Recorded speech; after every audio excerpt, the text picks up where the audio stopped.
Watermelon skin வச்சு இன்னும் ஒரு எக்ஸலண்டான ஒரு டிஷ். பழத்தை விட இந்த தோல்ல அத்தனை ஹெல்த் பெனிஃபிட்ஸ் இருக்குங்க. ஸோ வேஸ்ட் பண்ணாம யூஸ் பண்ணிப்போம். டயட்ல இருக்கிறவங்களுக்கும் அசிடிட்டி ப்ராப்ளம் இருக்கிறவங்களுக்கும் இது சூப்பரான ஒரு தயிர் பச்சடி. வாட்டர்மெலன் தோலை சீவி எடுத்துக்கிட்டு இதை மாதிரி குட்டி குட்டி பீசஸா கட் பண்ணிக்கோங்க. கட் பண்ண பீசஸ் ஒரு வானல்ல போட்டுட்டு அது முழுகிற வரைக்கும் தண்ணி ஊற்றி கொஞ்சம் உப்பு போட்டு மூடி வச்சு ஒரு 6 to 8 மினிட்ஸ் வேக வச்சிடலாம். 8 மினிட்ஸ்க்கு அப்புறம் இந்த தண்ணியெல்லாம் நல்லா வத்திருக்கும், கரெக்டா வெந்தும் இருக்கும். இந்த தண்ணி நல்லா வத்துற வரைக்கும் ஒரு ஹை ஃப்ளேம்ல வச்சு நல்லா இதை கிளறி விட்டுடலாம். இப்போ ஒரு செப்பரேட் பவுல்ல எடுத்து இதை ஆற வச்சிடலாம். இது நல்லா ஆறினதும் நல்ல கெட்டியான தயிர் சேர்த்துக்கோங்க. இப்போ தாளிக்க கடுகு, உளுத்தம்பருப்பு, ஒரே ஒரு காஞ்ச மிளகா, கருவேப்பிலை போட்டு தாளிச்சிட்டு சேர்த்துடலாம். ஃபைனலா கொஞ்சமா உப்பு, கொஞ்சமா ஜீரகத்தூள், அவ்வளவுதான்.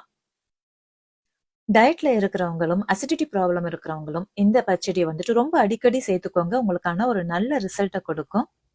Trust me and try this, friends. You will definitely thank me.